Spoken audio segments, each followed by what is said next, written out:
राजनीति कांग्रेस के लोग भी करते हैं, लेकिन परम पूज्य बाबा साहब अम्बेडकर ने एक बात कही थी कि जब मैंने संविधान में आप लोगों को वोट का अधिकार दिया है और आरक्षण की व्यवस्था की है, तो जो लोग चुन के अन्य दलों से जाएंगे वो लोग उस कुत्ते के समान होंगे जिस कुत्ते के मुंह पर पट्टा बंधा होता है, काट दे की तो बात अलग है, भौंक भी नहीं पाएंगे। आज वही कंडीशन है। क्या उस समय जब बाबा साहब का अनादर हो रहा था, ये डबरा के अंदर अपमान किया जा रहा था, उस समय भारतीय जनता पार्टी और कांग्रेस नेता उनके साथ बैठकर चाय नाश्ता कर रहे थे। हम लोगों को शर्म आना चाहिए आज कि ऐसे पार्टियों को हम लोग वोट देते हैं। इसीलिए साथियों, मैं आप लोगों के बीच में क्या बात कहूं, क्योंकि आपने शुरू से ही बहुजन समाज पार्टी का साथ दिया है। मैं कोई नेता नहीं हूं, मैं छोटी सी उम्र से 16 साल की उम्र से मैंने बसपा का कार्यकर्ता बनकर काम किया है और संघर्ष करते करते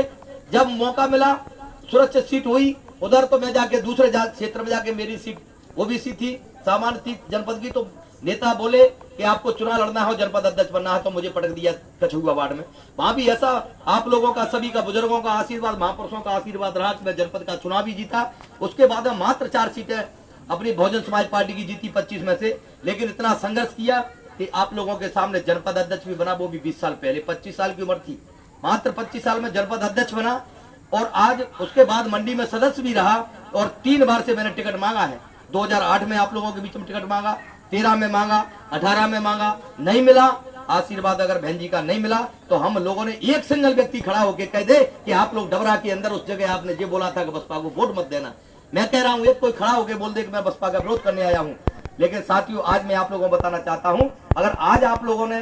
अपने चुनाव चिन्ह, जो अपनी पार्टी एक इकलौती पार्टी है, और उस पर अगर वोट दिया, तो आपको यह भरोसा दिलाना चाहता हूं कि 229 अगर उनके जीत जाए, अकेला तुम्हारा एक सिंगल विधायक बनके चला जाए, उनको अकेला ही उन पर भारी पड़ूंगा, भारतीय जनता पार्टी का। क्योंकि आज तक मुझे कोई स्वार्थ और लालच नहीं रहा है, राजनीति करना मेरा मकसद नहीं है। मेरे जो केवल महापुरुषों के सपने को साकार करना, परम पूज्य मानवर साहब कांसी राम जी का जो सपना है उसको साकार करना, उस समाज की सेवा करना, क्योंकि समाज का कर्ज है, समाज का फर्ज अदा करना है। क्योंकि आज अगर बाबा साहब ने इसमें आरक्षण की व्यवस्था नहीं होती तो इनको कौन टिकट दे रहा होता। भारतीय जनता पार्टी और कांग्रेस पार्टी के अगर इतने ही दलितों के हितैषी हैं, मैं कहना चाहता हूँ, लोग कहते हैं कि कांग्रेस अपनी हितैषी है, अरे कांग्रेस इतनी हितैषी है तो सामान्य सीट पे दलित को टिकट दे। जब 5-5 बार अशोक अरगल जैसे विधायक सांसद बनकर आते हैं तो छठी बार उनका टिकट काट देते हो, किसी नए आदमी को पकड़ाता है। आज आपके बीच में मैं बहुजन समाज पार्टी का प्रत्याशी हूं और मैं आज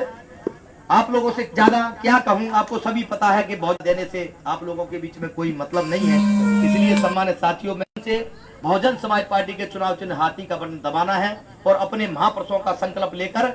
महापुरुषों का आदर सम्मान बचाना है और अपनी बिगड़ी हुई बात को